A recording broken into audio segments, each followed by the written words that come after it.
That's feeder and come back around. It's a new leaf, Steve. I'm gonna do properly now. I'm not gonna be slovenly. I'm sitting up straight, you see. Yep. And it's gonna be a proper DJing, because I think coming up soon, some great tracks, including a new one from Abs and an old one from Snow. Informer. You don't mean that if it's me ecka boom, a licky boom boom down. I'm joking, of course. We've got some fantastic tracks. Good some stuff, great yeah. chat, and we've got Karl with Some me, great Steve. chat. Steve, I'm Ricky Gervais on XFM 104.9. There he is indeed, with him Steve Merchant. And Karl Pilkington, of course. Say hello, Karl. Alright. Yeah, nice. And you say you read... The beginning of a radio show is very much your wares, your shop window, laying out your stall. I don't think you could choose a better track than The Only Ones, Another Girl on the Planet. I'd love to hear it. Another Planet. One of my favourite intros, that. Amazing. Oh, that was dangerous, because I once heard on Capital Radio, this has got to be the greatest rock intro of all time. And they played Money for Nothing by Dire Straits. Brilliant. Yeah, I can just imagine them putting her head down. I remember a friend of mine, when I was at school, he just bought a car, and he took me outside to show off the stereo system, Money for Nothing. Really? He just played that. I've never heard the song before. Just played that for its entire 4 or 5 minute duration. It is a good song for the sound system. Yeah, it's a good song for showing off intros and sound systems. Exactly. Yeah. You said you were driving along earlier. You saw someone. Yeah, it was one of those zooped up sort of sporty saloons. Nice. You know, the big back, like a Mondale or something, those big, and it was blaring out, and the bloke in it was sort of like, I could tell he was 24, but already going bald. Yeah. From like obviously his estate agency job, not too well. Yeah. But he's made a bit of money, and he's got, and the stereo system was ridiculous. I mean, so loud, and it was going through Covent Garden. He was playing Snow in Informer. Do people remember Informer by Snow? It was a big tune in my I don't know. It's great. Yeah, I always enjoy it. Can I bring that in next week? Can we play Snow next week? Well, you can play a tiny little bit. Tiny little bit of Snow. Yeah. Informer. Do you remember Snow, Karl? Yeah, you loved it. Yeah, big tune. Yeah, loved it. Oh, did you? Big tune from the 90s. Happy song, isn't it? Rick, you were saying that you've turned over a new leaf. Yeah.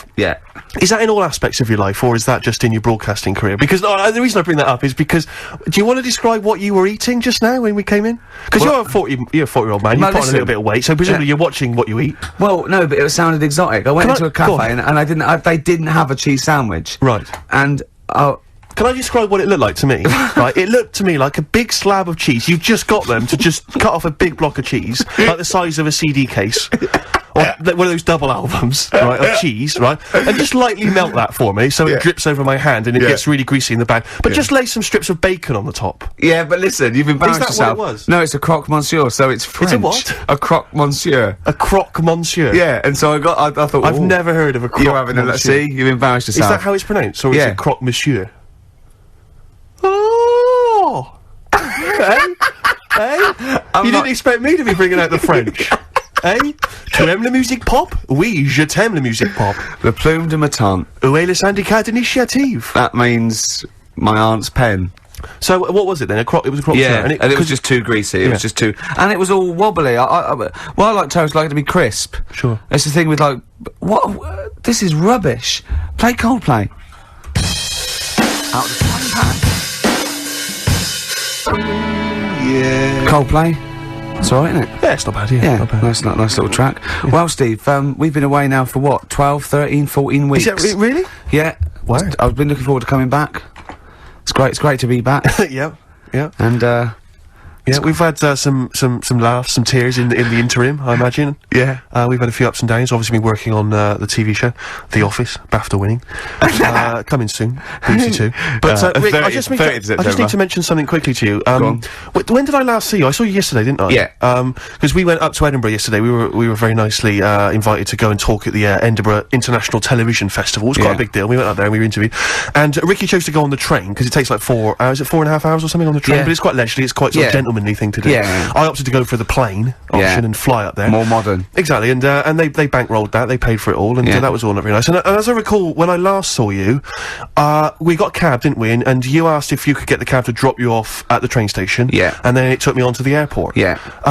Did I... Now, that was before... the last time I saw you was before I got to the airport and missed my flight, wasn't it? Because I had to drop you off in the centre of town. Yeah, no, that was just before I had to pay £165 to upgrade to another ticket. How did you not tell me that in the last hour? £165, Ricky. I had to pay because we dropped you off at the train station. So, I mean, do you want to go halves on that, or what do you want to, how do you want to deal with that? How do you want to sort that whole mess out? Why were you late? Why was I late? Because we dropped you off in the centre of Edinburgh, and do you know how hard it is to get out of Edinburgh in rush hour traffic? But it was only 3 minutes away, so you'd have missed it anyway. No, because if we'd gone the other direction, it would have been 20 minutes. It took me like an hour to get to the airport. And I got there, and the plane had already left, and the cabbie was just laughing. He was saying, we're never going to make it. He goes, you were a religious man, you better start praying. I thought he was being facetious. He was absolutely right. £165. But hold on, why didn't he tell you that when he picked up at 4:15? It makes you wonder. So obviously, I'm a little bit annoyed. Because you know I'm not a man who likes to sort of spend unnecessarily. But wait, this is not my fault, because you were there when we made that decision. I didn't impose this on you, we both decided that might be it's both our fault. I mean, it's no one's fault. It's both our fault. That's fair, that's all I wanted to hear. It's both our fault, therefore it's both our financial obligation. No. £165, just split that in half. Write a cheque, Rick, write a cheque, it's fine. I trust you. You know. Phone in, I think everyone, this is You're clearly irresponsible. No, of course I'm not. If you share a cab, and then one person's lucky enough to not be late, and one person is unlucky enough, and that's what it is, bad luck, I don't think you share the obligation. But it's a moral dilemma, this, isn't it? But it's more than that, though, isn't it? Because, let's be honest, even if you had known that I was going to get there late, you'd have wanted me to hang around just so you weren't left around waiting for a train on your own. No, because you get bored sitting, don't you? So you'd have wanted me to at least got in that cab. I got there way too early. I actually got there I was there about 30 minutes early. You made it fine then, that was... Well, exactly, so I mean, I sacrificed me hanging around for half an hour so you could get it at 4:15. And the other thing is this, you were going to get it at 4:15 anyway. Yeah, but I would, if I'd gone the other direction and not dropped you off in the centre, I would have been there in time. Wow, would we? Well, is that true? Wow. Only God knows. Well, and the cabbie. What I mentioned it to. So... I'll tell you what to cheer you up. I'll tell you what's better than 80 quid. I'll tell you what's better than, shall I? Go on. Music. What, are you paying the whole 165? Listen, look, I've brought in a little track here, Bruce Springsteen off the Tunnel Love album, and I know you're a Springsteen fan. I'm a Springsteen fan. We should just qualify this, because a lot of people who listen to XFM obviously a bit edgy about Springsteen. They just think he's this old, kind of ludicrous 80s rocker, the bandana, you know, the flying the flag, which he never really was. No, that was Bon Jovi. Exactly, don't confuse them. Bon Jovi. But seriously, no, do you know what I mean? He did write some great music in the 70s, and he just got a little bit kind of pompous in the 80s, but he still turned out some amazing tunes, one of which I imagine is this one, Rick. This one's called Brilliant Disguise.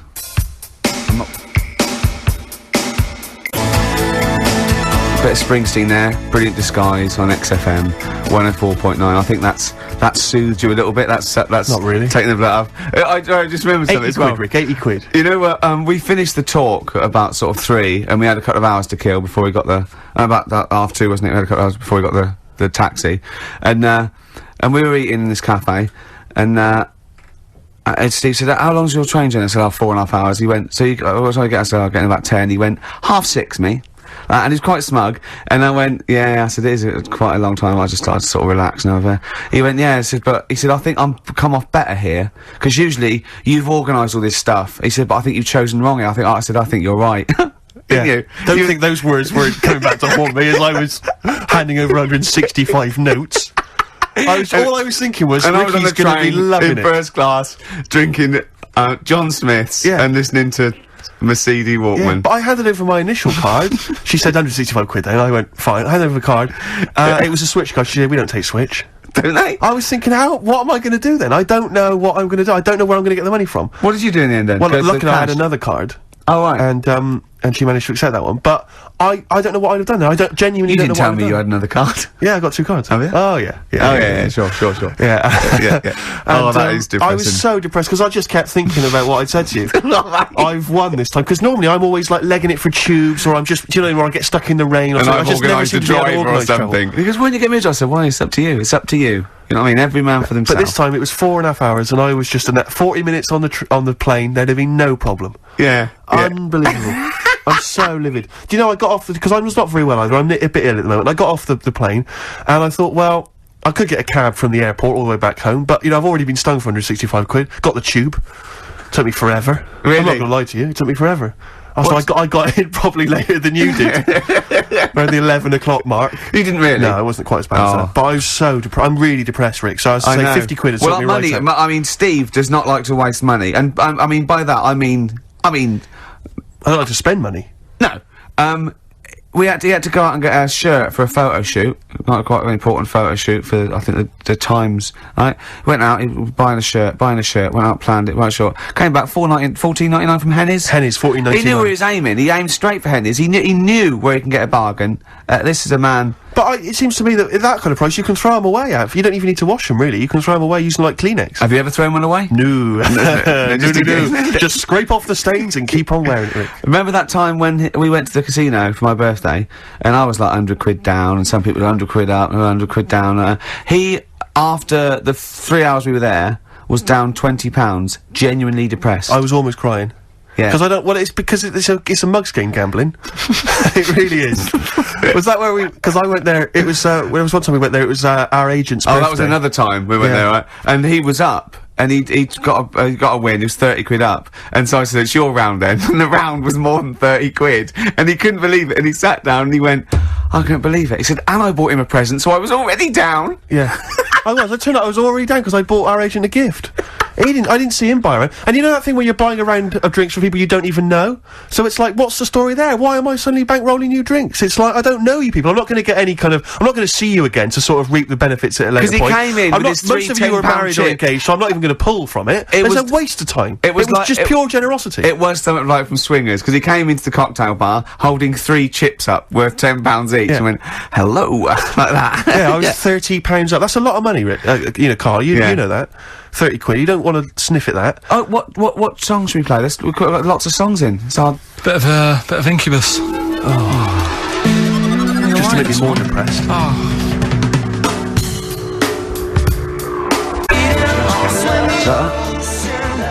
I thought it was a bit slow. I know, but I'm a fan of it. I like slow songs, but I've always been a fan of it, even from, you know, early days. Yeah. I thought his first song was really great and much maligned. People didn't like it, because they were expecting, like, you know... The Verve. Yeah. Yeah. Urban hymns and all that. Yeah, but, yeah. That's great.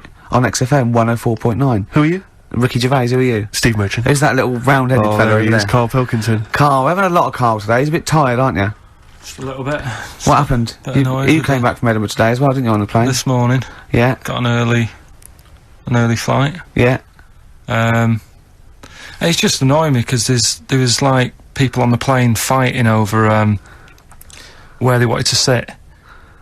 Surely they've got designated seats. Well, they have, but that wasn't good enough for them. They wanted to sit next to the friends and that, and it's like, well, you can't because you didn't check in together, so that's the way it is. Yeah, done. But the thing is, it's from Edinburgh, 40 minutes. Yeah. And I just don't understand this sort of... You can stand for that long, can't you? Well, why do you have to sit next to the person anyway, to be honest? I mean, fair enough, if you're going on a long flight, someone to talk to, but for 40 minutes, it really doesn't matter. I never want anyone to talk to. I don't want anyone sitting next to me to talk to me. Why? What are they there for? What? I don't mean people I go with. I mean if I'm travelling alone and I sit next to someone, I don't want them to talk to me. Yeah, but... I don't really know... If I was travelling with you, I'd really not want you to talk to me. Not if you're going to talk like this. Yeah, this... Karl, you sound like you're suicidal, mate. It was just a couple of people arguing. It's over, man. Yeah. The plane journey's finished. Why is it still stewing you up? He paid 160 quid and he's not whinging, he doesn't care. 165 quid, let's get it right. If we're going to bring it up, if we're going to mention it... And it's like orthodox back to him. He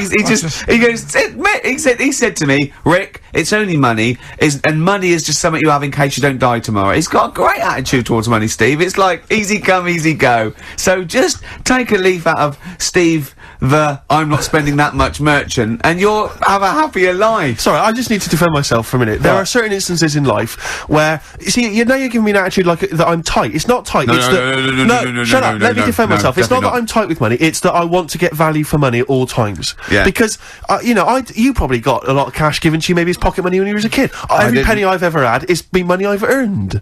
Yeah. So frankly, I'm going to spend it wisely. Like, for instance, you might say you're in a party, or so you're at a party, maybe out in a bar with someone's birthday. You get talking to a girl, right? Maybe you buy her some drinks, right? You're chatting to her, and then you're chatting away for 2 hours, and then at the end of the evening, she says, "Oh, I got to go meet my boyfriend now."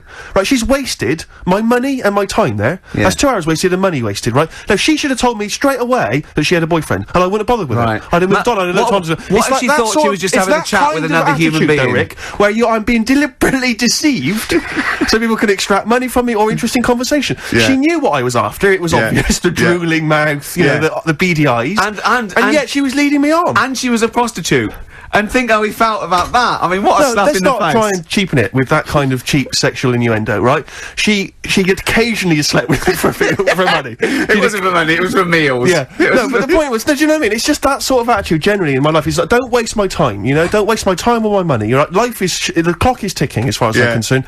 And, you know, and so just, if you've got a boyfriend and I come up and I'm chatting you up, just let me know and I'll move on. I won't bother you. Yes, please. I'm glad you mentioned that, because I feel they should definitely introduce some kind of badge system. The problem is that women without boyfriends will be wearing those badges now, and you won't be able to, you know what I mean? You won't be able to say, have you really got a boyfriend? No, I just think there should be some kind of there should be an etiquette, there should be an understanding. Yeah. You know, because they know, they can see what I'm after. It's obvious. Is it obvious, is it? I make it very clear. You're not a subtle man. No, I just come over and pant. Do you still try and attract their attention by throwing small rocks at them? Yeah. As they walk down has that ever worked? Occasionally. Is it really? You know, the desperate ones or homeless ones. Oh, the homeless ones. He once, right, he said to me, he came in to work and he said, I gave a homeless girl £1, right?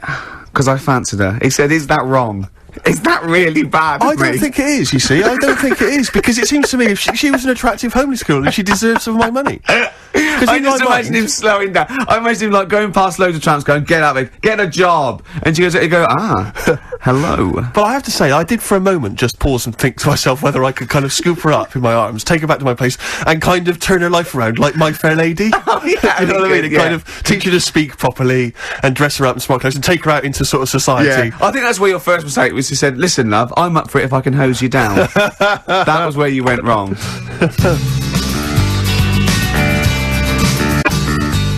Smith's Cemetery Gates. Great, wasn't it? Always cracking. Off the Queen is Dead. Voted best album of all time, I think, in an NME poll. I don't think it is their best album. Strangers Here We Come. I agree. I agree. Yeah. Cracking. Anyway, Karl, yeah, so people are arguing on the flight. How did you enjoy Edinburgh, by the way, anyway? Because I saw you up there briefly with you and, Nick Frost, your new mates, Nick Frost and Simon Pegg. You know, he prefers them to us now. I know, apparently, I could tell that from just talking to him, really. It was just, the way he was sort of looking at them, everything, like, he was just smiling at Nick Frost. It's his new best chum. You love Nick Frost, don't you? Would you have preferred it, right, if I went to Edinburgh and had to sit with some people that I really didn't like? Would you have been happier for me? No, do you know, but so I had a great time with Simon and Nick, and they'd nice people. But he kept going to, oi, Nick, tell Ricky that story. And Nick and Simon, well, all it was, right? And they're ghost stories. He loves them because they believe in ghosts. Oh. It's not just they're that. great blokes, a great sense of humour, just because they believe in ghosts. You go and tell him that, he goes, how do you explain that? I was going, well, I wasn't there. What was that one you told me and it was completely wrong? About the... It was, oh yeah, right, it's years ago. Oh yeah. Some in olden days. Oh sure. When ghosts roamed the earth. Once upon a time, you mean? Yeah. Some doctor or something who was into, like, the way bodies work. They got their head cut off. Who did? The doctor? Yeah, he was doing a bit of an experiment. And he cut his own head off? Yeah. Okay. And it was about, he said, when my head's in the basket, I'm gonna blink my eyes. Right. Okay, sorry, hang on, let him finish.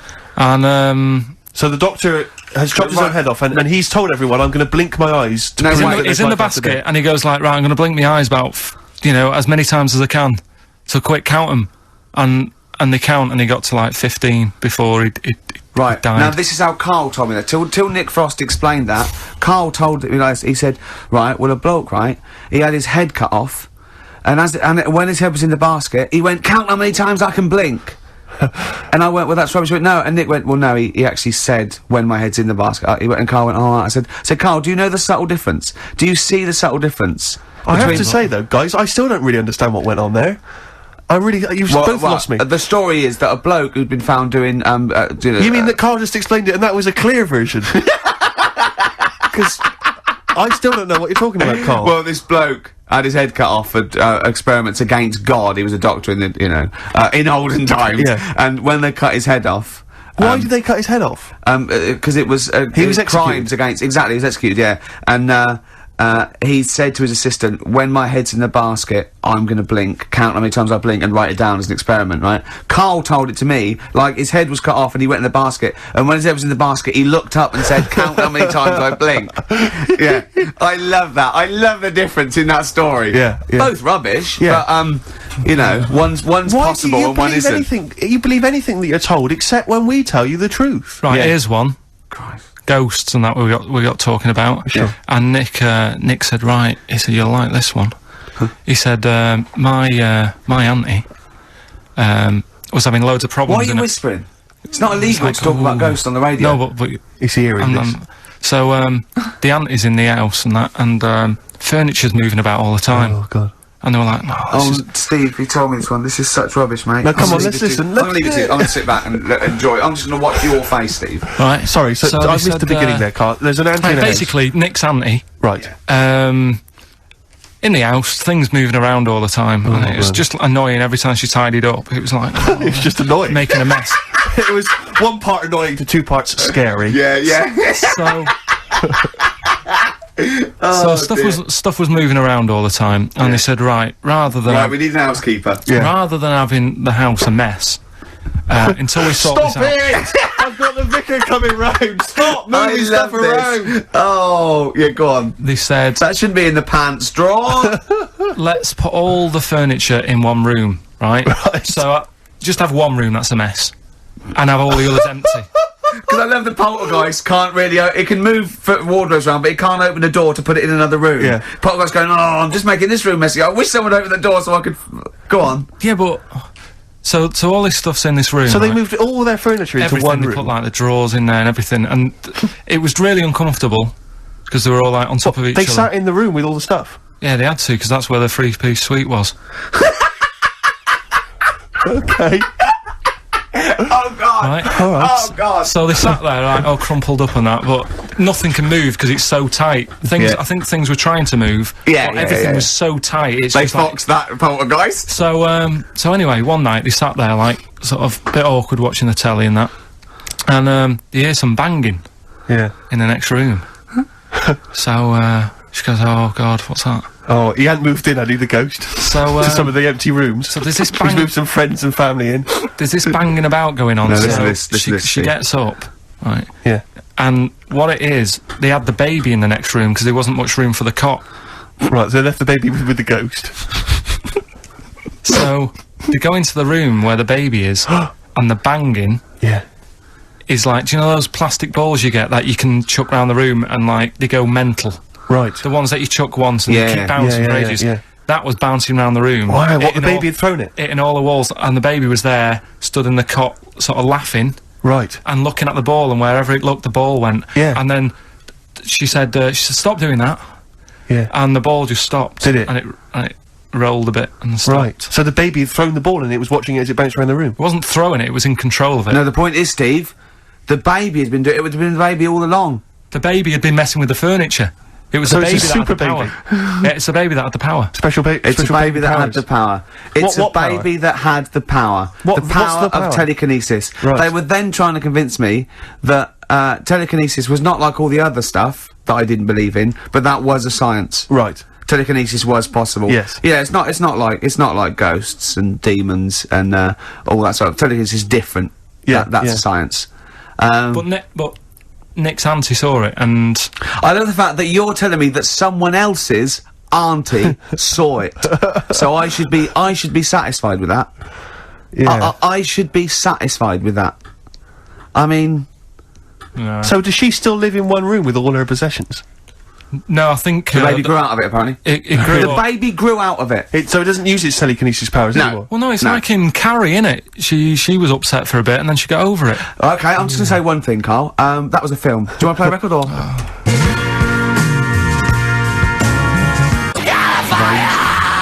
Get free. Right on XFM 104.9. Can I just tell you a story that Karl told me a couple of weeks ago? Is this another ghost story? Another spooky story? Yeah.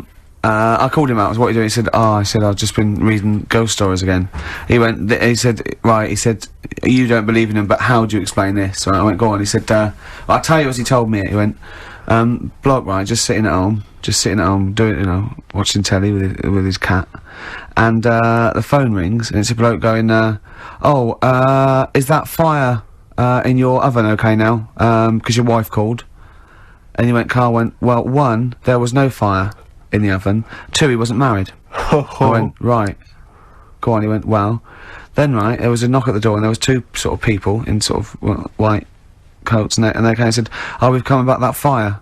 Your wife called us. He went, 1, there isn't a fire in my oven, and 2, I'm not even married. Right? And he said, and they saw the cat, and they looked at the cat, it looks a bit weird at the cat came out, nothing. And he said, and then he went back, sat down, phone rings, and they said, did they sort out the fire in the oven that your wife told us about? Oh. He went, 1, there is no fire in my oven, 2, I haven't got a wife. And Karl went, what do you think of that? I went, that's not it. He went, yeah. I went, that's the end of the story. What? He went, well, how'd you explain that? I went, explain what? I thought he was going to say, a year later we got married, but she died in an oven fire. Right? I thought it was going to be that. And I went, that's what? People winding him up. Yeah, or someone did report a fire in the oven, and their name was Johnson, and they looked up Johnson, they got the wrong thing, it was the gas board, and they sent it round to the wrong person, right? You know, he went, yeah. I said, I explained it to him, he went, yeah. Why did they look at the cat funny? Oh, man alive, Karl. This is really weird, right? I was in my house once, right, and the doorbell rang. Yeah. Right, I opened the door, there was no one there. Yeah. Right? And then I looked across the street, and right, and there were some kids running away. Yeah. Now, how do you explain that? Yeah. There was another time, right, where, like, I opened the door and there was a bloke goes, you've ordered pizza. I went, I haven't ordered pizza. And I heard my mate upstairs giggling and putting the phone down. Yeah. How do you explain that? Karl, seriously, why did you tell me that story? What did you think there was weird about that? The fact that it was 3 different people. Is this all the information? Is that the entire story? It was 3 different people. Did you fall asleep and not read the end? A fire that didn't happen, about a wife that didn't exist, and a cat that didn't look happy.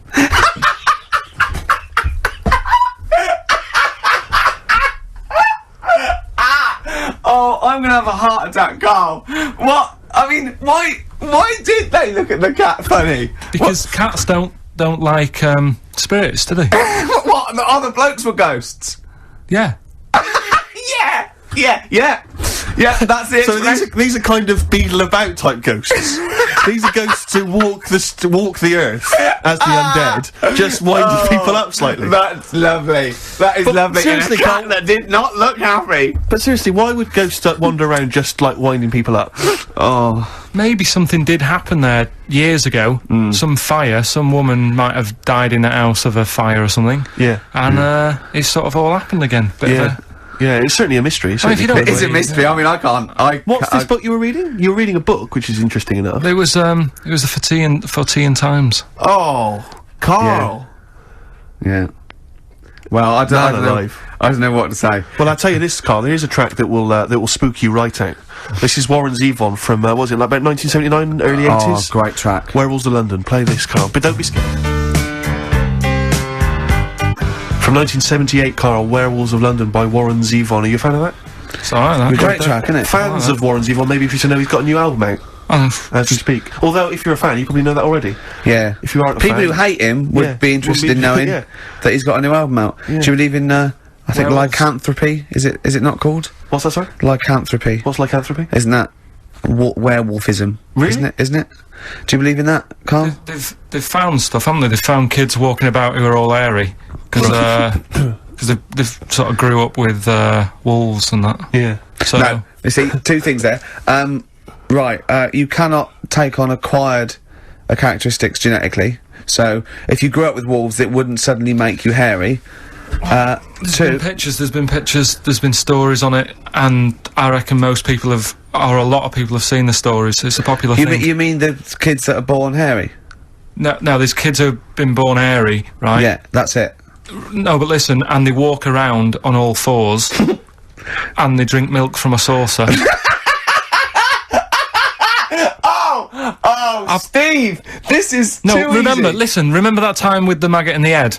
getting out with bacon, and you were like laughing, and then people called up and said, "Yeah, I've seen that. I've read about that." Yeah, this is the same thing. Have you seen an XFM listener up close? Have you ever looked? They drink milk from a saucer. Yeah, they've got to be kept on leads. People who listen to this show. There's no point me telling you about stuff. There is. It's comedy gold. When you were at school, did you keep arguing with the teacher saying you're talking rubbish there? Teachers didn't teach us about werewolf boys and ghosts. They taught us maths. God, right. Tell the story about the manhole cover.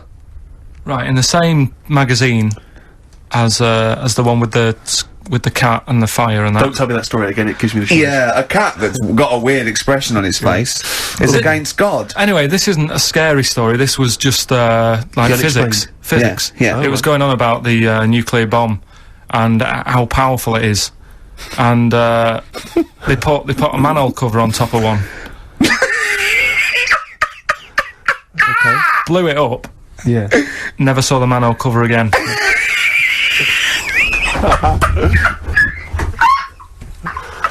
Man alive, Karl. Unexplained. What's going on there? Something weird is happening there.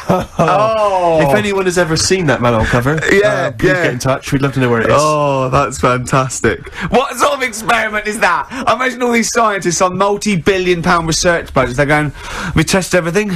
What would you do to manhole cover? Don't know. That's like letting a couple of students yeah, exactly, have control of a nuclear Do you reckon it can send a traffic cone into orbit? Go on then, put it on there. I love that. Imagine that. What value is that? I might tell you what we could do. We could put the manhole cover on it and aim it, and then blow the bomb up, and the manhole cover would have someone's eye out. Fire it. See if you can fire manhole covers off the nuclear bomb. Whatever. Try bangers to a bomb. See if it's louder. Oh God. Okay, listen, Karl, play another track, and then afterwards, can we probe your views on the week's news? If you want. We'll do a bit of a white van Karl session.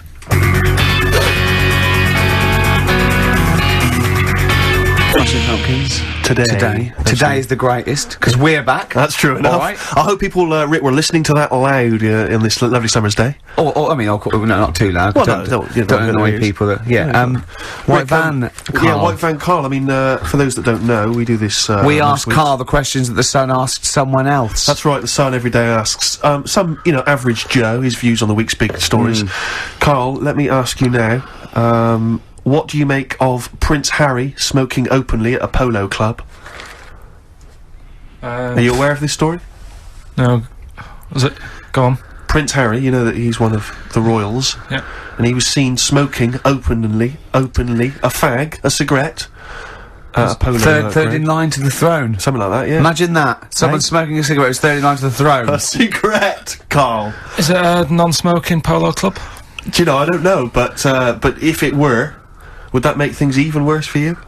Well, no, yeah. seriously, what do you make of it? This is, the whole, the furore is he's a role model, he's a royal, should he be seen puffing away in a public place? I don't think it matters, does it? Not a concern for you? How old is he? Is he old enough to smoke? I think he probably is, yes. Right, yeah. Well, I think the trouble with this role model thing, with anything that's legal, it should either be illegal or not. Yes. I just don't think you can impose things like that, because you could say that it is bad for you, and it is bad to start smoking, and it really is bad for you, and it causes cancer and everything. But everyone knows that, don't they? Well, yeah, but you should either make it illegal or shut up about it. Sorry, this is Karl you're asking, isn't it? I am indeed. Sorry, so we can throw these questions your way as well, if you fancy. Sorry, yeah. But it doesn't matter. But Karl, what are your views generally? I mean, it's obviously cigarettes are perfectly legal and so on, but what about stronger narcotics? Because I know you're very scared of drugs and stuff, aren't you? I'm not a fan.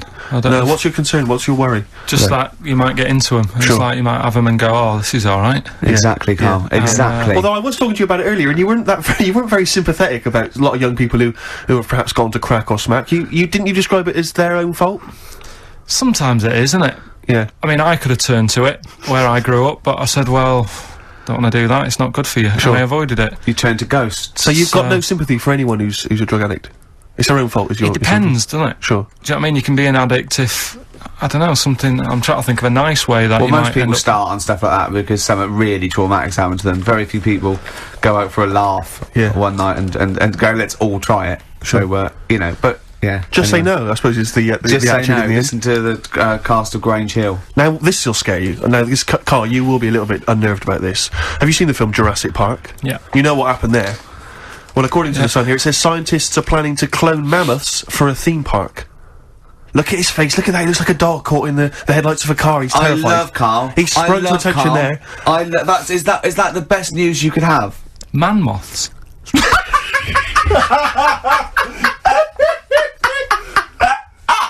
Right. Yeah, man moths. I Man love moths. the fact that that's why he was so excited that they bred a man moth. What is this? Yeah, it's a human being that hides in your wardrobe and eats an entire jacket in a day. Yeah. What do you mean, man moths? Mammoths. Mammoth, the big hairy Have you heard cow of a from the mammoth? Ice Age. I mean, Right. elephant. You're not so excited about that, then? You can take or leave bringing back mammoths to life, but a man moth? A man moth is a different matter. Oh, if we'd have never brought that up, he'd have gone and told someone now. Yeah. You know, they've bred an half man, half moth. This and is that's what we that's how mean. things start. This is what we mean when you hear don't- these ghost Are you stories. slightly deaf? Is that it? When you hear these stories, you're slightly deaf. And his head was in the basket, and he went, "Count how many times I blink." Is it? Karl, is English your first language? Are you actually foreign? Is that the thing? yeah. Should we But speak when we say slower? foreign, we mean not of this planet. Yeah. Should we speak slower? Would that be a help to you? No, go on. Next What do you one. make of Do that? you think that's good? Seriously, Would you the think that's idea good of to bring bringing back mammoths? prehistoric animals. These giant elephants. They're slow, aren't they? It's not as if they're going to like get out and run fast and they can't capture them. They'd probably be a like fence, to be elephants, honest, aren't Karl. They'd probably be a fence. they? No, but What do you but you're asking it as if like, oh, it could all go wrong, but it couldn't, could it? Well, Really? but the point was about Jurassic Park is they thought it wouldn't go wrong. They thought they had it all under Yeah, but control. that was and Have you learned Dinosaurs. nothing from Jurassic Park, Karl? Dinosaurs would say, oh, think about it before you do it. But with a hairy elephant, it's not going to. not a concern for you. Would you go along to see him? Would you be interested in that? If it was in the area. He's great, isn't he? I'd love a queue, Nothing right? impresses No, him. but what I'd like to do is Karl sitting like Yoda in a little cave, and I'd just like to see people like Tony Blair and, you know, Stephen Hawking's in a queue, and they go and say, "Karl, got a bit of a problem." And thinking of cloning a man and a moth. Yeah. Problem? Not an issue. No, if I'm in the area, I might cruise around and have a look at it. Otherwise, just don't send it near my clothes. Oh, that's fantastic. So it's just for a second. What's as the words "man moth" came into your head, how excited were you? I mean, were you both terrified and excited? For the moment when you thought that they'd cloned a man and a moth? I pictured What kind of face did he have? Did he have the moth's head, or was it a man's head? just a little man head. Right. What was his face? What did it look like? He just was like a bit shocked. Perplexed. Yeah.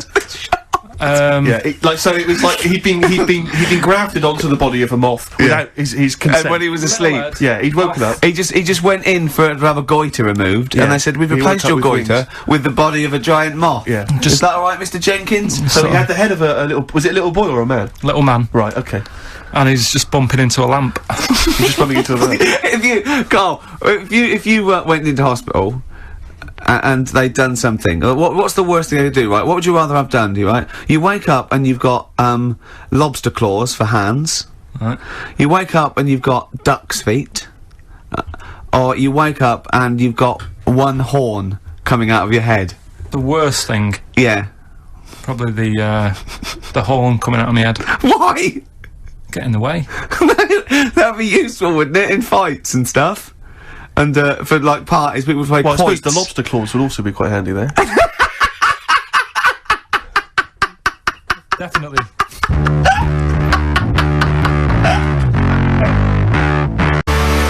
Black Rebel Motorcycle Club, spread your love. You enjoying it so far? Yeah, I suppose so. First show back. Yeah, it's not bad. It's great to be I'm back. just thinking about that money, Rick, to be honest. I It's know. still playing on my mind. I know. Yeah. Could we maybe get like a sort of telethon type thing going, or a little charity thing, just sort of help me pay? You can't really ask people to send you money. It's Really? technically begging. Is it? Yeah. Okay. is Unless there you're any way- are you a registered charity? I suppose not. Not really. We could probably get you status. Yeah. But could I promise? I mean, could I pretend to give them something in return? I mean, am I allowed to sell things on the radio? Yeah, you are. Yeah, Yeah. so- Although you probably get in trouble with the authority if you're using it to sort of like to your own. my own Not like everyone else doesn't. No, exactly. Yeah. Free lunches and Yeah. sponsorship and Yeah, God knows yeah, what. yeah. You know what I mean? Yeah. But the people that work here, small fry, the scum. Exactly, the nobodies, yeah. Yeah. But 165 quid it's quite a lot of money, so I mean, if you want to contribute anything, Rick, as I said before, you're more than welcome to. Yeah, no, I would if I felt any responsibility. Right. Or cared. Sure. Yeah, I got there too early, which is annoying.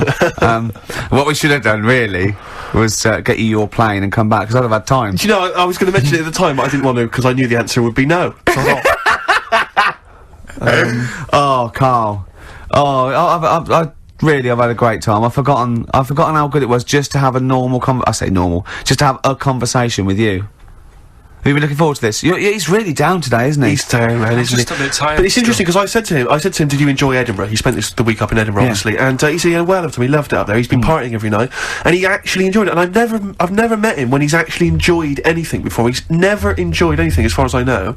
And I'm depressed that we weren't involved. His paper round. He loved the paper round, and this is the first time. Yeah, he was talking to me about that the other day as well. I said to him, that's when he really thinks that paper round he had when he was 14 was the best job he'd ever had. He still thinks it's the best job because he said he was his own boss. Well, no, you weren't. He went, well, I could get on my bike and think. And he said, I bet if I phoned those people who I delivered the papers to, they'd say it was the best delivery they've ever had. He said, in fact, I bet a lot of them have chucked in the delivery because it went downhill. This is all, he's thinking this as he went along. Yeah. Didn't you? Yeah. Imagine phoning someone up and saying, you don't remember me, but I used to deliver your paper 10 years ago. Was it the best delivery service you've ever had? No, but if I said I delivered it 10 years ago, you used to, if you got up at like 6 in the morning, it was there for you. Yeah. There's no other paper boy who could guarantee that they'd have that paper when they got Karl, out if of you bed. could earn enough money, would you do a paper round again? If that was your job, but you were being paid enough to make a living from it, is that something you think about? Do you think you'd enjoy it as much nowadays? Yeah, I reckon I would, yeah. Yeah? Yeah, listen to some music. Sure. £1,000 a week, would you do the best? Yeah. Would you really? Yeah. Is there anyone out there who is willing to test that? Is there anyone who's willing to pay Karl, right, a sum of a grand to take a week off work and deliver papers just for that week? All day, though. It's all day. No. I'll get up and the customers will have their paper. Yeah, but can I tell you what street it is? No, because... no, it's the M25. See, you are being paid £1,000. Yeah, £1,000. You've got to deliver to the M25. I'll tell you what, let's take the mood down a little bit and play one of the most beautiful songs. I've been looking forward to getting back on the road. Just to play this, to be honest. It's Jimmy Webb's version of Galveston. Galveston there, by the brilliant Jimmy Webb. Who wrote it? Who wrote it? He wrote it. Yes. I mean, yeah. Brilliant Jimmy Webb, who wrote it? It was all one sentence. Yes. Did I confuse you? Again, yeah. With my speech patterns. It's just using the English language is always helpful, But compared to Karl, I'm Oscar Wilde, aren't I? I suppose so. Be afraid. Electric Soft Parade on XFM 104.9. Not long to go on our a triumphant return. I think. I think the papers will be saying, Steve. Yes. Karl, I've met Karl a couple of times in our sabbatical, and he said to me once, he said, oysters. So I said, have you ever tried oysters? I don't like them. And I went, I said, oh, it's just a thing about swallowing them whole, you know. He went, well, the reason you have to do that is just they're fatally poisonous. And if you bite into them, they kill you. And I went, well, of course they don't. He went, yeah. I went, well, of course they wouldn't. What if you chewed on its out? He said, no. I said, well, so you swallow them whole and they're not poisonous. He went, yeah, see. He said, when you swallow heroin in a Johnny, he says, that doesn't kill you, does it? That was it. Oh. And then, about a week later, he went, I was wrong about them. Yeah, I went, well, he said, yeah. And what did you say? It's if you eat them and then you have some whiskey. They turn deadly when whiskey comes into contact with them. Yeah, when they've had a drink. They get a bit rowdy in your stomach. They start fighting. They can cause hilarious. So what are you saying now? Are you saying you don't believe that? Am I saying what? Are you saying you don't believe Look, that? he thinks he's got us here. He thinks he's got us here. Yeah, I don't believe that if you eat an oyster, then drink some whiskey, you die. You might not die straight away, but you won't. Eventually, 50 years time. If you've got to keep on drinking whiskey. Yeah, 50, a bottle a day. 50 or 60 years later, he was dead. Yeah. Oyster and a bottle of whiskey a day. Oh, then out of nowhere, 40 years later. Where does this information come from, Karl? If some doctor called up now, yeah, and put you right, would you believe him? If it wasn't Dr. Fox, yeah. What about the airy lads growing up with the werewolves and that? They didn't grow up with werewolves. Grow up with werewolves. You've confused about three just different a genetic stories, mutation where they were born with very, very hirsute. There were a couple of kids, yes, they didn't grow up with wolves, and you can't kill them with a silver bullet. I mean, you're confusing two things. There were some kids who were very, very hairy, yes. Yeah. They're in folklore. There were some kids who grew up with wolves, yes. I don't think the two are connected. Yeah. There's no such thing as werewolves, Karl. You believe me, I saw a documentary on it on the History Channel. You'd have loved it. You grew up with a magpie. Werewolves. You know, you don't flap around, do you, and steal people's jewellery. What was the thing you told me about snails? Have you ever had any post that looks like it's been opened? Occasionally, yeah. Alright, well what it is, it's not your postman having a sneaky look. A sneaky look. Problem is... Right. Slugs. The problem's slugs. Slugs, at night, they like nipping about and that, and it gets a bit cold. And in London, like in the country, they go into the grass, don't they? Right. But in London, it's like, oh, what can we do? And they go in letterboxes. Slugs go in letterboxes? Get in letterboxes, it's nice and warm in there, dry and what have you. And these are homeless slugs, aren't they? The ones that have lost their shell. When they're in there, they only found out that they love glue. They've been eating the glue off the stamps. Right. And people have been getting charged for post because it hasn't had stamps on it. It's like, well, they put a stamp on it. Yeah. It's like slugs have been eating it. Sure. And they also eat the glue that's on the actual envelope shutter. And it's a real popular problem, this, that letters are being lost and opened and all that stuff. Yeah. Slugs. Are slugs like stealing postal orders and things and cashing them in and stuff? Yeah, again, you know, if there's a doctor, if there's a postman. Yeah. Well, with us two expert witnesses, a doctor and a postman. So postage is a real problem. When we see a slug's trail or a snail's trail, it's glue. That's glue they've stolen, is it? That's a little. I'm not going to say yes to that because I'm not sure. But we could follow that trail and find them, and they'd have a big sort of big pile of letters. Our stamps and there they are, like birthday cards from our yeah, but £2 notes. Yeah. Oh, that's fantastic. Wow. Slugs. Wow. So, oysters and whiskey kill you, and slugs. Be very careful if you're going to go out this evening, you're thinking of having a whiskey, maybe some oysters, be very, very careful. Yeah, and if you are going to post a letter, please do not use tasty glue. Do you